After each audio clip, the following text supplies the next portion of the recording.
रोजाना खबर रखे सब पे नजर। लाइक कीजिए, शेयर कीजिए और सब्सक्राइब कीजिए हमारे चैनल। इस बड़ी खबर के प्रायोजक हैं little business centre mobile showroom, Nandini plaza, गढ़ रोड, मेरठ।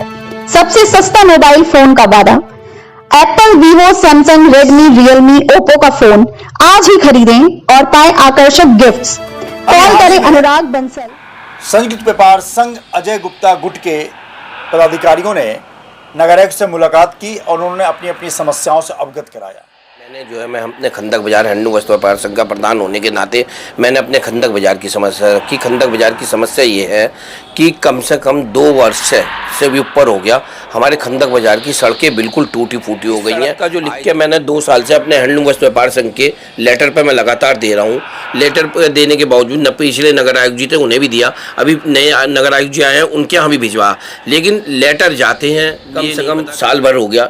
अत्यधिक लाइटें ख़राब हैं, ये पता लगता है। जैसे पीछे मैं खुद गया भी था, वहाँ मैंने अधिकारियों से बात करी तो कुछ जाके साल भर में 8, 10, 15 लाइट सही हुई, फिर उसके बाद भी आज भी 20 लाइट ख़राब पड़ी है। मुख्यमंत्री जी से एक निवेदन है कि इनको जो है कागजों पे लेकर या इनको एक अधिकारियों की मीटिंग लेकर और उनके नीचे कोई छोटे मोटे अधिकारी लगाकर जो इसे संज्ञान में लें कि यह काम हो रहा है या काम। नमस्कार, रोजाना खबर में आप सभी का हार्दिक स्वागत है। मैं हूं भास्कर विभूति। लगातार जन समस्याओं को लेकर नेता जनता सभी सजग हैं, जो समाज सेवी हैं वो भी सजग हैं।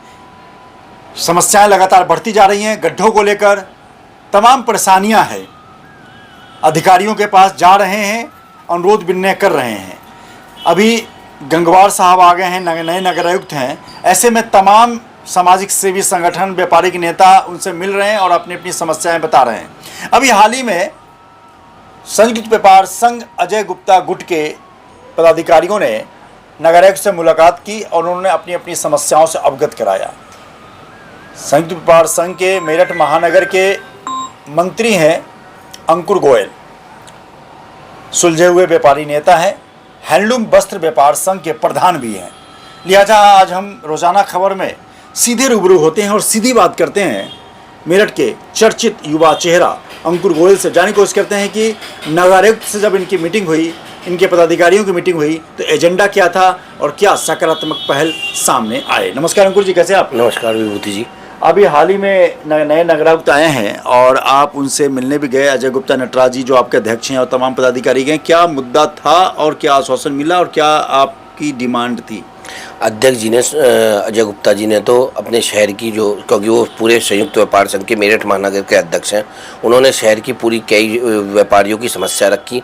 लेकिन मैंने मैं अपने खंदक बाजार हैंडलूम वस्त्र व्यापार संघ का प्रधान होने के नाते मैंने अपने खंदक बाजार की समस्या रखी। खंदक बाजार की समस्या ये है कि कम से कम 2 वर्ष से भी ऊपर हो गया हमारे खंदक बाजार की सड़कें बिल्कुल टूटी फूटी हो गई हैं। आए दिन वहाँ रिक्शा, ठेले, ई रिक्शा, छोटे हाथी गिर रहे हैं, जिससे लोग चोटिल हो रहे हैं। चोटिल होने के साथ साथ कई रिक्शा और में जो बैठे जो यात्री हैं, सगासा से आप जैसी एंट्री करेंगे तो सगासा के पुलिया के पास ही एक नाली है जिसकी जो सड़क की चौड़ाई अगर 20 फुट थी वो आज घट के 16 फुट हो गई है, क्योंकि नाली का रूप जो है सड़क पर जो है ना नाली मिलकर आगे बढ़ी हो गई है और सड़क जितना भी नाली का पानी है वो सड़कों पर आ रहा है। वहाँ के दुकानदारों की 8-10 दुकानें जो आसपास की हैं, दुकानें करीब करीब वो बंद रहती हैं, वो इस वजह से क्योंकि वो पानी भर रहा। इस सड़क का जो लिख के मैंने 2 साल से अपने हैंडलूम वस्त्र व्यापार संघ के लेटर पर मैं लगातार दे रहा हूँ। लेटर पर देने के बावजूद न पिछले नगर आयुक्त जी थे उन्हें भी दिया, अभी नए नगर आयुक्त जी आए हैं उनके यहाँ भी भिजवा, लेकिन लेटर जाते हैं, ये नहीं पता कि किस फाइल में लग के वो दब जाते हैं। लेकिन अभी तक किसी भी तरह का कोई संज्ञान में नहीं लिया। खंदक बाजार की लाइटें कम से कम साल भर हो गया, अत्यधिक लाइटें ख़राब हैं, ये पता लगता है। जैसे पीछे मैं खुद गया भी था, वहाँ मैंने अधिकारियों से बात करी तो कुछ जाके साल भर में 8, 10, 15 लाइट सही हुई, फिर उसके बाद भी आज भी 20 लाइट ख़राब पड़ी हैं कि ठेकेदार का पेमेंट नहीं हुआ। ठेकेदार के पेमेंट का तो व्यापारियों को या जो हमारी शहर की जनता है, हमारे व्यापारी हैं, उन्हें इस बात से मतलब नहीं है। टैक्स दे रहे हैं, टैक्स देने के नाम पे बिल्कुल उच्च वसूली हो रही है, हमें कोई सुविधा नहीं मिल रही है। हमारे खंदक बाजार में शौचालय है, शौचालय की कोई सफाई नहीं है। हम इस चीज़ को कई दफ़ा, ये नहीं मुँह बरबरी तो हमने कई बात कही, हमारे पास तो लिखित में भी प्रूफ है। अगर आप कहेंगे तो मैं वो लेटर भी दिखा दूंगा, और लेटर दिखाने के साथ साथ अभी तक कोई सुनवाई नहीं है। और किस दिन मैं आपको फ़ोटो भी भेजूंगा जहाँ पर वो घटनाएँ होती है रोज़। सड़क की हालत बिल्कुल जर्जर है, चाहे आप उसे देख सकते हैं। बिल्कुल, लगातार ये हालत वहाँ की है। जहां से लाखों करोड़ रुपए जीएसटी और टैक्स के रूप में, इनकम टैक्स के रूप में सरकार को जाता है। हैंडलूम वस्त्र व्यापार संघ से अगर हम टैक्स की बात करें तो कम से कम कई करोड़ हो जाते होंगे जीएसटी टैक्स। उस व्यापारिक जगह को आप चलने के लायक भी ना छोड़ें, वहाँ अंधेरा होने के क्राइम की घटनाएं बढ़ सकती हैं। लिहाजा जो भी अधिकारी हैं उनको ध्यान देना ही चाहिए, उनको पता होना चाहिए कि व्यापारिक संस्थानों या व्यापारिक जो मार्केट हैं उनके रख रखाव पर ध्यान दें। क्या लगता है करोड़ों रुपए टैक्स देने के बाद भी रोड 15 साल से नहीं बने वहाँ पे मेरे हिसाब से? हैंडलूम जो है, खंडक बाजार हमारी हैंडलूम नगरी के नाम से फेमस है, जहाँ से मेरठ के आसपास नहीं, उत्तर प्रदेश नहीं, तमाम विश्व में पूरे सब जगह माल जाता है और बाहर का व्यापारी यहाँ आता है। हमें बहुत शर्मिंदा होती है जब हम छोटे छोटे गांव में, शहरों में जाते हैं ना, वहाँ देखते हैं शौचालय, कितने अच्छे शौचालय बने हुए हैं, सड़कें बनी हुई हैं, वहाँ की व्यवस्था, और जब वो हमारे यहाँ आते हैं और हमसे कहते हैं ना, हमें बहुत ज़्यादा शर्मिंदा होती है। लेकिन हम क्या कर सकते हैं, जो हमारे बात है हम अधिकारी तक पहुंचा सकते हैं, लेकिन अधिकारी को भी तो उन्हें संज्ञान में लेना चाहिए। अभी तक कोई सा ऐसा अधिकारी नहीं है, मैं मानता हूं कि कोई आया हो, उन्होंने देखा हो, हाँ जी मेरठ शहर है, मेरठ शहर में हैंडलूम नगरी है, जिससे हमारे मेरठ खंडक बाजार वो शहर है जिसने यहाँ से सांसद दिया और जिनने यहाँ से विधायक प्रत्याशी दिया। जो हमारे सांसद जी 15 साल यहाँ के सांसद भी रहे हैं, वो एक खंडक बाजार नहीं दिया। खंडक बाजार छोटा मोटा बाजार नहीं है और देश विदेशों तक में हैंडलूम के नाम से खंडक बाजार जाना जाता है। लेकिन हमें बहुत ज़्यादा शर्म आती है जब वो हमारे यहाँ पे आके शौचालय के या सड़कों के या पानी सड़कों पर देखते हैं, तो हम उनसे सवाल करते हैं तो हम उसका कोई जवाब नहीं दिया जाता। बिल्कुल, एशिया की सबसे बड़ी मंडी या विश्व में हैंडलूम का एक अच्छा नाम है मेरठ, और मेरठ हैंडलूम व्यापार के लिए जाना जाता है पूरे एशिया में।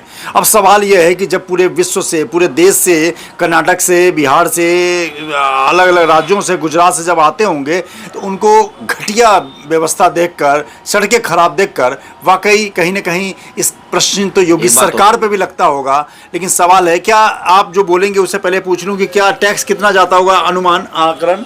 खंडक में बहुत बड़े बड़े व्यापारी हैं, लाखों रुपए से ऊपर का टैक्स खंडक से जाता है। और खंडक से टैक्स जाने के साथ साथ जो आपकी यहाँ से शोभा यात्रा और भी कोई धार्मिक काम, सांस्कृतिक काम, जो किसी भी तरह के कोई काम होते हैं, तो खंडक के व्यापारी उसमें सबसे आगे रहते हैं। अब यहाँ से हमारे खंडक बाजार से हनुमान जी की शोभा यात्रा निकलती है, वो धनतेरस वाले दिन निकलती है। ये अब 47वीं शोभा यात्रा है। इससे पहले साल, 1 साल, 1.5 पौने 2 साल हो गए। ये दूसरी है जब मैंने लेटर में, मेरे ख्याल से मेरे 5-6 लेटर वहाँ पहुँच चुके होंगे। अभी तक सड़क बिल्कुल नहीं बनी है। उससे पहले मैंने अभी 2 महीने पहले वहाँ अवगत करा दिया। अवगत कराने के बाद अब मुझे नहीं लगता कि शोभा यात्रा से पहले सड़क बनेगी। सड़क बनती है और ये नहीं पता लग रहा सड़क गड्ढे में है या गड्ढे में सड़क है। और जब वो आते हैं ना, खाना पूर्ति कर जाते हैं, जबकि मुख्यमंत्री जी के आदेश है कि सड़क पर कोई गड्ढा नहीं होना चाहिए। ये अधिकारी जो है ना, गाड़ियों में एसी में रहकर, अपने ऑफिसों में एसी में रहकर एक तो जो फरमान होता है उसे हवाई फायर कर देते हैं। मेरा इनसे निवेदन है और मेरा आपके चैनल के माध्यम से एक निवेदन है कि इनको जो है कागजों पे लेकर या इनको एक अधिकारियों की मीटिंग लेकर और उनके नीचे कोई छोटे मोटे अधिकारी लगाकर जो इसे संज्ञान में लें कि यह काम हो रहा है या कागजों में ही हो रहा है। मेरा फिर दोबारा एक निवेदन है, हमारी धनतेरस की शोभा यात्रा निकलती है तो उस पर खाना पूर्ति ना करें, पैच ना लगाएं, उस सड़क को उससे पहले बनवाने की कृपा करें। बिल्कुल, लगातार जिस तरीके से कोई भी अधिकारी, कहने को तो यूपीएससी पास करके आईएएस आईपीएस बनते हैं, या अगर हम एसडीएम की बात करें तो पीसीएस से बनते हैं, लेकिन तमाम उन लोगों की दूरदृष्टि होती है। शहर में आने के बाद उनके पास नगर आयुक्त हैं तो नगर आयुक्त के पास जिम्मेदारी होती है कि नगर निगम के अंतर्गत आने वाली सड़कें, लाइट व्यवस्था, सफाई कैसी है। अगर आँख मूंदे बैठेंगे और 3 साल बाद ट्रांसफ़र का इंतजार करेंगे तो शहर की व्यवस्था कौन सुधारेगा। लखनऊ में बैठकर चीफ मिनिस्टर ऑफिस से योगी हर गली को नहीं देख सकते, लिहाजा उन्होंने अपने अपने तंत्र, अपनी अपनी आंखें अधिकारी के रूप में शहरों में छोड़ रखी है। लेकिन सवाल यह है कि अगर वही आंखें बंद हों तो शहर का देखने वाला कौन होगा। सोचिएगा, यह हाल तब का है जब लाखों करोड़ रुपए टैक्स उस व्यापार से, उस व्यापारी से और उस जगह से जाता है। विभूति रस्तोगी, रोजाना खबर, मेरठ। नमस्कार, इस बड़ी खबर के प्रायोजक हैं little business centre mobile showroom, Nandini plaza, गढ़ रोड, मेरठ। सबसे सस्ता मोबाइल फोन का वादा। Apple, Vivo, Samsung, Redmi, Realme, Oppo का फोन आज ही खरीदें और पाएं आकर्षक गिफ्ट्स। कॉल करें अनुराग बंसल 9897142222।